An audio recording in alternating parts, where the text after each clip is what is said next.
The world watched in astonishment as Donald J. Trump took the oath of office in January 2017. His America First rhetoric signaled a potential earthquake in global affairs, felt strongly in Europe. The transatlantic alliance, a bedrock of the post-World War II order, faced an uncertain future. Trump's skepticism of multilateral institutions like the European Union fueled anxiety across the continent. He questioned the value of NATO, the cornerstone of European security, and criticized Germany's trade surplus with the United States.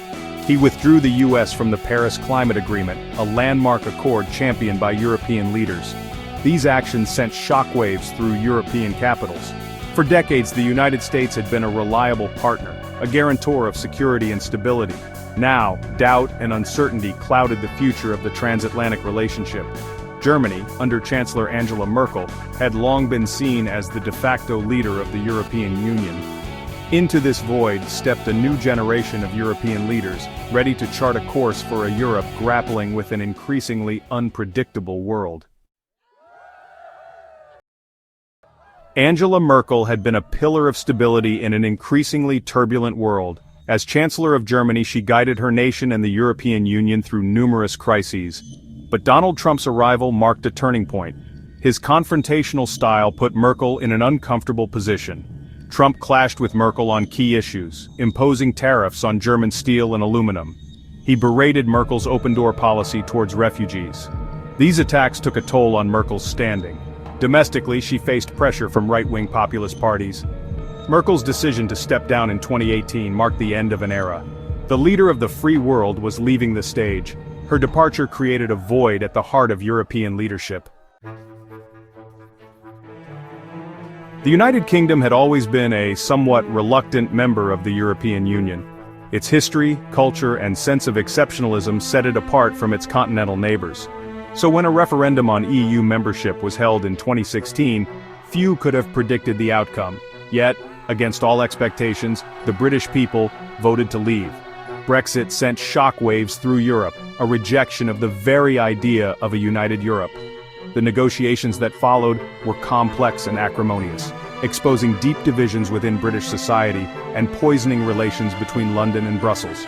In the end, the UK left the EU on January 31st, 2020. But the saga was far from over, with continued wrangling over trade, security, and the Irish border. Brexit cast a long shadow over European politics, a reminder of the fragility of the European project. It highlighted the powerful forces of nationalism and populism gaining ground across the continent. As the old order crumbled, a new figure emerged on the European stage. Emmanuel Macron, a young, energetic former investment banker, had swept to power in France in 2017, promising to revitalize his country and reform Europe. With Merkel on the wane and the UK consumed by Brexit, Macron sensed an opportunity. Macron presented himself as a champion of a strong and united Europe, calling for greater integration and a more unified European defense policy. He positioned himself as a bridge builder between the EU and the United States, despite Trump's skepticism towards Europe. Macron's vision for Europe was ambitious and, some argued, unrealistic.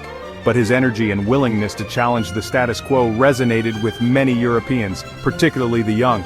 He brought a new dynamism to European politics, injecting a sense of urgency into debates that had become stale and predictable. Macron quickly established himself as a major player on the world stage, a leader unafraid to speak his mind or challenge established powers. In a move that surprised many, Donald Trump seemed to develop a certain rapport with Emmanuel Macron. Despite their starkly different worldviews, the two leaders found common ground on certain issues, particularly security. Trump, who had frequently questioned the relevance of NATO, saw in Macron a leader who shared his desire for a stronger European defense capability. According to leaked reports, Trump, in private conversations, essentially entrusted Macron with the responsibility of being Europe's nuclear guardian. This meant that France, with its independent nuclear arsenal, would be tasked with deterring any potential aggression from Russia. This development highlighted the shifting dynamics within the transatlantic alliance, with the US seemingly willing to cede some of its traditional leadership role to France. Macron's willingness to step into this role was seen by some as a sign of his ambition and determination to assert France's position as a leading power in Europe. Others question the wisdom of relying on a single country to provide a nuclear deterrent for an entire continent. Macron's presidency has been marked by crises that have tested his leadership and shaped his vision for Europe. From the COVID-19 pandemic to the war in Ukraine, Macron has navigated complex global challenges. These crises have also allowed him to assert his leadership and push for a more sovereign Europe.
Decisive actions on the world stage, his commitment to European integration, and his willingness to stand up to autocrats like Vladimir Putin.